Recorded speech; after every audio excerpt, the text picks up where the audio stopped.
আসসালামু আলাইকুম। এইচএসসি 26 হও, এইচএসসি 27 হও, পড়তেছিলা, ধুম করে ফোকাসটা চলে গেছে, এন্ড ইউটিউবে ঢুকে ভিডিওটা দেখছো বা ফেসবুকে ঢুকে ভিডিওটা দেখছো, এরকম কে কে আসো কমেন্ট একটু জানাও। তোমার ফোকাস চলে যাওয়ার যে পুরা সমাধানটা এক্স্যাক্টলি ভিডিওতে তুমি পাবা, এবং কিভাবে মাত্র 30 সেকেন্ডের মধ্যে ইনস্ট্যান্টলি ফোকাস তুমি এরপর থেকে প্রতিবার নিয়ে আসতে পারবা, সেটা আমি আমার পার্সোনাল স্ট্র্যাটেজিটা তোমাকে আমি বলবো।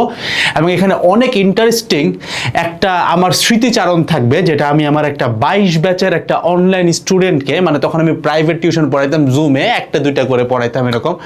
তো সেই একটা গল্প তুমি জানবা, যে ছেলেটা এখন ঢাকা ইউনিভার্সিটির কেমিক্যাল ইঞ্জিনিয়ারিংয়ে পড়তেছে, 22 ব্যাচেরই। সো খুব ইন্টারেস্টিং কিছু স্টোরি আছে, এবং আমরা আজকে যে ফোকাসের সলিউশনটা করব, এটা দুইটা ওয়েতে করব। একটা হচ্ছে শর্ট টার্ম মেথড, যেটা তোমাকে ইনস্ট্যান্টলি 30 সেকেন্ডের মধ্যে, 30 সেকেন্ডের মধ্যে তোমার ফোকাস নিয়ে আসবে, যেটা লিখছে সেটাই। আরেকটা হচ্ছে লং টার্ম মেথড, যেটা তোমাকে লম্বা রানে এটা শেখাবে। বাট লং টার্ম বোঝার আগে আমাকে আগে শর্ট টার্ম বুঝতে হবে। বোর্ডে একটু হিবিজিবি লেখা আছে, আমি সব কিছু এক্সপ্লেন করবো। বোর্ডে অনেক কিছু লেখাও নেই, সেটা আমি তোমাকে বলবো। প্রথমত বুঝো, তুমি যে ফোকাসটা হারায় ফেলছিলে, এটার মেইন রিজন কি? প্রথম রিজন যেটাকে বলা হয়, সেটাকে বলা হয় ডোপামিন রিওয়ার্ড। ডোপামিন রিওয়ার্ড জিনিসটা যদি তুমি বুঝতে চাও, সেই জিনিসটা হচ্ছে এরকম, যে তুমি দেখো এখন যেহেতু রিলসের খেলা, একটা নর্মাল সাইকোলজি সোশ্যাল মিডিয়া থেকে শিখো। একটা সময় ছিল যখন 10-15 মিনিটের ভিডিও সবাই করতো, 20 মিনিটের ভিডিও ছিল, 30 মিনিটের ভিডিও ছিল। এই মুহূর্তে দাঁড়ায় তুমি যদি সোশ্যাল মিডিয়ার কন্টেন্ট স্ট্রাকচার দেখো, মেজরিটি ভিডিও ডিউরেশন 30 সেকেন্ড থেকে 90 সেকেন্ড অথবা 3 মিনিট, মানে 1 থেকে 3 মিনিট, কারণ তোমার ফোকাস খুব কম থাকে।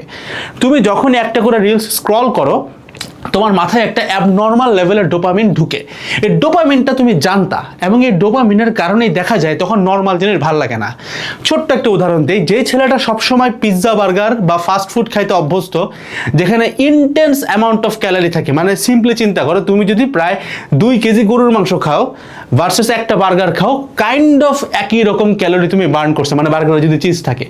তো এই যে ধুম করে অনেকগুলো ক্যালোরি ইনটেক, বাট বার্গারের সাইজ হচ্ছে এতটুকু, তোমার পেটও ভরা নাই, বাট অনেক ক্যালোরি চলে আসছে।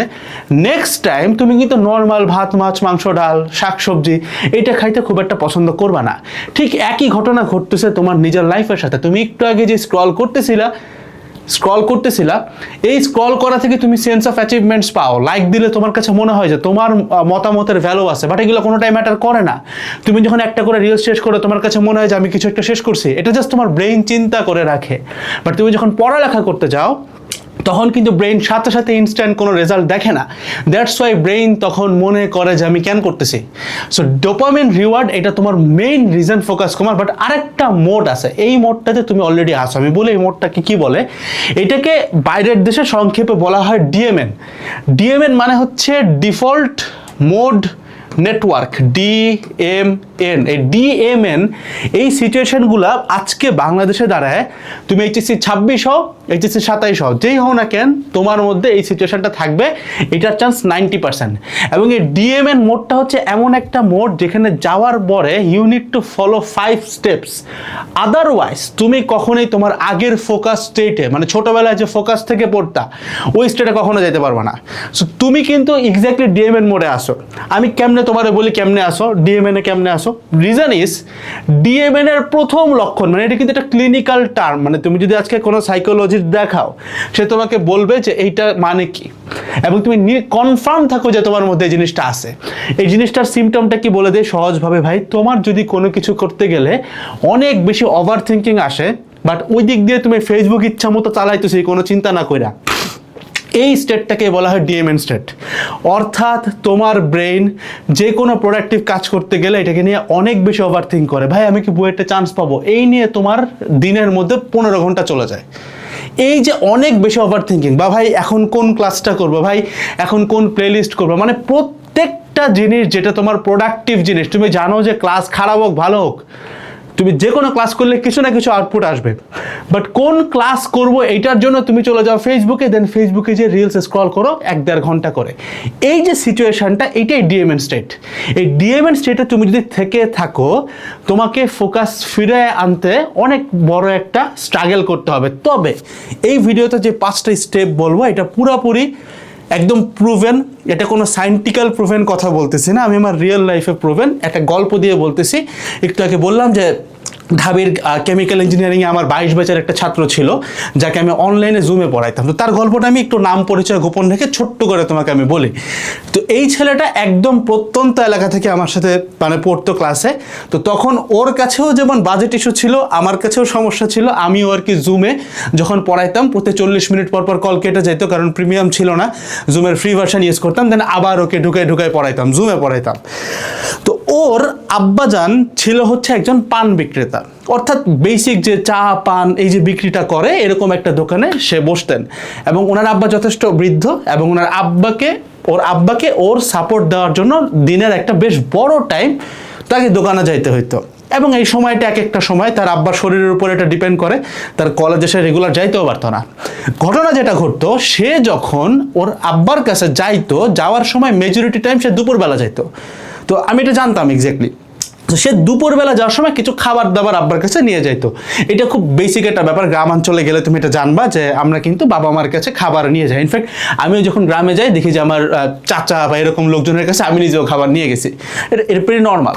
তো ও যখন খাবার নিয়ে যাইতো তখন ওর আশপাশের কিছু বন্ধু বান্ধব ওরা দিয়ে টিটকারি মারতো। কিরকম টিটকারি? ধরো ওর কলেজ শেষ হয়েছে, কলেজ শেষ করার পর ও বাসায় গেছে, বাসায় যে কিছু পড়াশোনা করছে, পড়াশোনা করার পর ততক্ষণ ওর বন্ধু বান্ধব আড্ডাবাজি করে বেড়াইছে, বিভিন্ন জায়গায় ঘুরে বেড়াইছে, গার্লস স্কুল কলেজের সামনে যায় গেছে, ঠিক আছে। তো ওকে কিন্তু ডাইকা ওরা পায় নাই। ও বলছে মামা আমি এখন পড়বো, আমাকে আর ডাকিস না। তো ও যখন খাবার নিয়ে যাচ্ছে ওই পোলাপানগুলো কিন্তু তখনও ওই দিক দিয়ে টাঙ্কি মেরে বেড়াচ্ছে। ওই পোলাপানগুলো ওকে তখন টিটকারি মারতো যে এই শালা তুই তো বেটা পান বিক্রেতার ছেলে, তুই কি করবি, তুই এত পড়ালেখা করার কি আছে, সেই অনেক টিটকারি মারতো। আমি ওর একটা সমাধান দিলাম, খুব ছোট্ট একটা সমাধানের উসিলা বের করলাম। সেটা হচ্ছে ভাই তুমি তোমার বাপের জন্য কি খাবার নিয়ে যাও। ও বললো যে ভাই বাবা তো আসলে ডাল ভাত বেশি খায়, সাথে মাঝে মাঝে মাছ মাংস মানে ইনকাম অনুযায়ী থাকে, তো ডাল নিয়ে যায়। আমি বললাম যে এরপর থেকে আন্টিকে বলবা যে ডালটা একদম ফিল আপ করে দিতে, অর্থাৎ এতটা ফিল আপ করে নিয়ে যাবা যে তুমি যদি মনোযোগ হারাও তোমার ডাল পড়ে যাবে এবং তোমার এটা নষ্ট হয়ে যাবে, বাপে পিটাবে, ঠিক আছে। নেক্সট দিন সে যেটা করলো, মানে আমি জাস্ট বললাম ভাই তুমি একটা কাজ করো। মানে তখনকার সিচুয়েশনগুলো একটু ডিফারেন্ট ছিল, তখন বাচ্চাদেরকে যাই বলতাম তাই শুনতো, কেন জানি না, বাট শুনতো। ওকে আমি জাস্ট বলছি জাস্ট একদিন করবা। তো এইবার ওই দিনটা ও ফুললি ডাল টুল একদম ভরে নিয়ে গেছে। মাও জিজ্ঞাসা করছে এত ডাল নিবি কেন, ও বলছে যে আমি যাই বাবার সাথে খাবো, একটু বেশি করে দাও।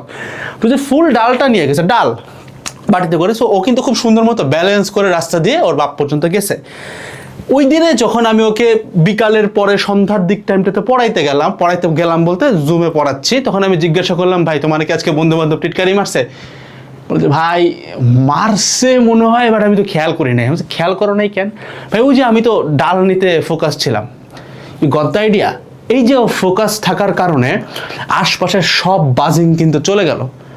ইভেনচুয়ালি এই জিনিসটা থেকে ও কতটুকু শিখছে আমি এই জিনিসটা জানি না, আল্লাহ কতটুকু ওকে এখান থেকে শিখাইছেন। বাট ও একটা সময় আমাকে যে থ্যাঙ্কস দিছিল যখন ওর ঢাবির রেজাল্টটা আসে, যে ভাই আমি ফোকাস ধরতে পারছিলাম দেখে আজকে এই পর্যন্ত আসছি। আলহামদুলিল্লাহ ওর ফ্যামিলি এখন অনেক ভালো আছে। But that is the story আর কি, যে শুধুমাত্র তোমার যদি ফোকাস থাকে তোমার যে কোনো কাজ অনেক ভালো হয়। দেখো বন্ধু বান্ধবের টিটকারি কিন্তু খুব বাজে জিনিস, মানে সামনে এসে যখন ওরা টিটকারি মারে তোমারই সেম লেভেলের সব কিছু সেম, বাট তুমি কিছু করতে পারতেছো না, কারণ হয়তো সোসাইটির স্ট্যাটাস অনুযায়ী তোমাকে নামায় রাখছে, তুমি কিছু করতে পারতেছো না। ওই স্টেটে কিন্তু এমনি বাসায় যাওয়ার পর পড়ালেখাটাও হয় না, জাস্ট বিকজ ও ওইদিকে ফোকাস দেওয়া বন্ধ করে দিছিল। এখনো রেগুলারলি তো আর ফুললি ডাল নিয়ে যায় না, বাট ও আইডিয়াটা বুঝছে, আচ্ছা এই কাজগুলো করলে আমার অন্যদিকে ফোকাস যায় না। আমি জাস্ট এক্স্যাক্টলি জানি ভাই আমার বাপের কাছে আমি খাবার নিয়ে যাব, আমার বাপ পান বেচে, আমার বাপ কি যায় আসে ভাই, সে তো কোনো হারাম কিছু করতেছে না। So that is the main scheme আর কি। তো আসো আমরা 5টা স্টেপ জানা ফেলাই, যেগুলো জানলে আমরাও এখনই ইনস্ট্যান্টলি উইদিন 30 সেকেন্ডস ফোকাস আনতে পারবো। প্রথম হচ্ছে ভাই একদম চেহারার দিকে তাকায় বলতেছে, তুমি ভিডিও দেখতেছো শুয়ে শুয়ে অথবা টেবিলে বসা এইভাবে ভিডিও দেখতেছো, but you should have been এরকম, বাট তুমি ভিডিও দেখো এরকম। প্রথম সমস্যা হচ্ছে বডি পশ্চার। তোমার বডি যখন এরকম থাকে, ঠিক আছে, অটোমেটিক্যালি মানে তুমি চালাও এমনি চালাও, তাই না, বাট তোমার তো বডি পোস্টার এটা রাখো না।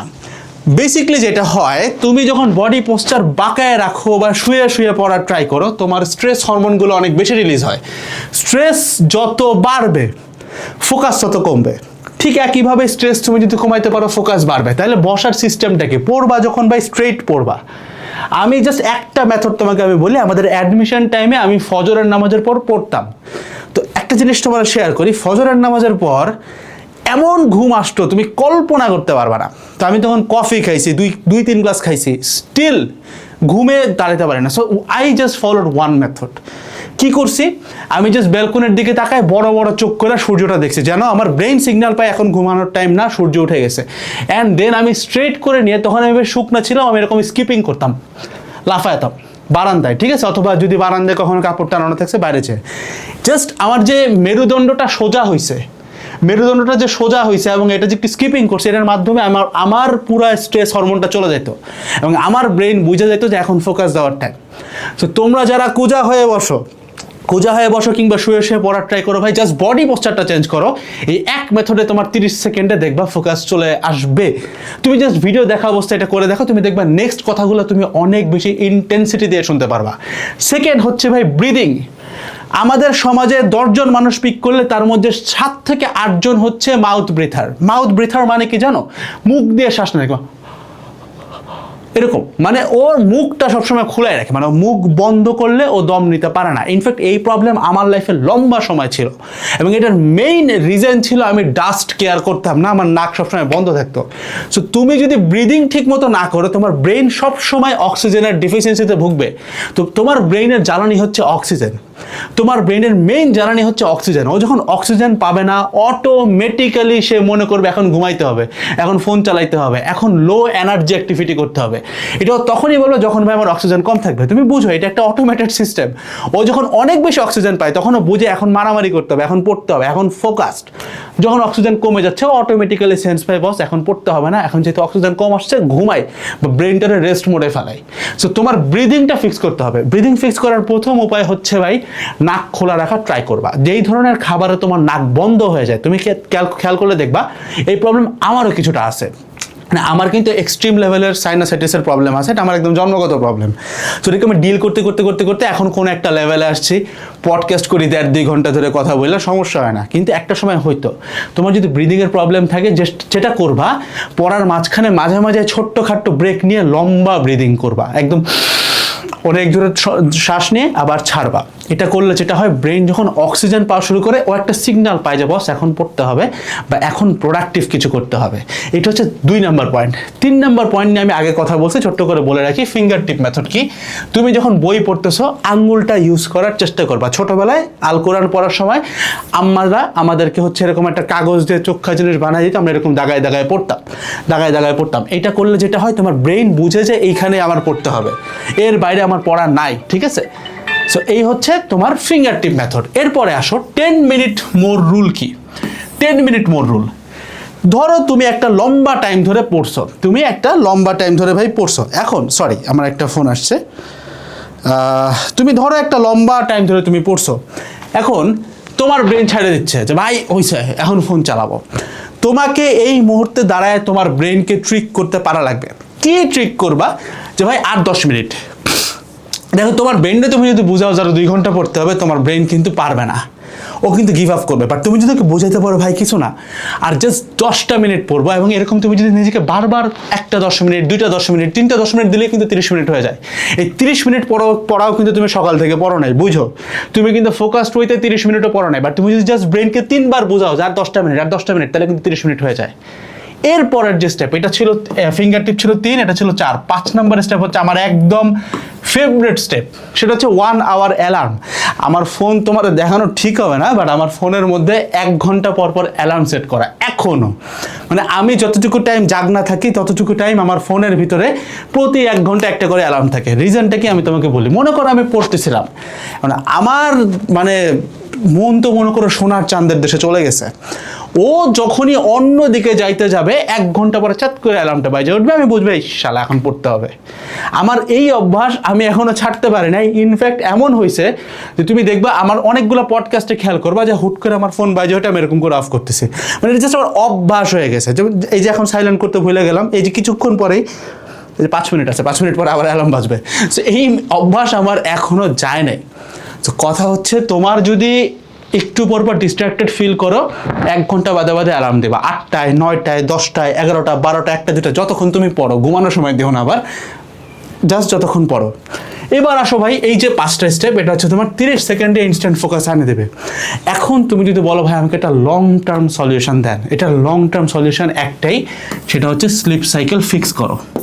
আমার চ্যানেলে চলে যাও, আমার চ্যানেলে সার্চ করতে পারো how to fix your sleep cycle, Nafis Ahmed Mridha এটুক লিখলে বা এডেড লিখে সার্চ করলে চলে আসবে, বা আমার চ্যানেলে যাই ভিডিওতে দেখো, স্লিপ সাইকেল নিয়ে আমি ভিডিও দিছি এবং ওইখানে আমি ক্লিয়ারলি বলছি তোমার 90 মিনিট রুল জিনিসটা কি, এবং আমরা যখন ঘুমাবো তখন যেন আমরা 90 মিনিটের গুণিতক আকারে ঘুমাই, অর্থাৎ হয় 1.5 ঘন্টা, নাহলে 3 ঘন্টা, 4.5 ঘন্টা, নাহলে 6 ঘন্টা, নাহলে 7.5 ঘন্টা, নাহলে 9 ঘন্টা।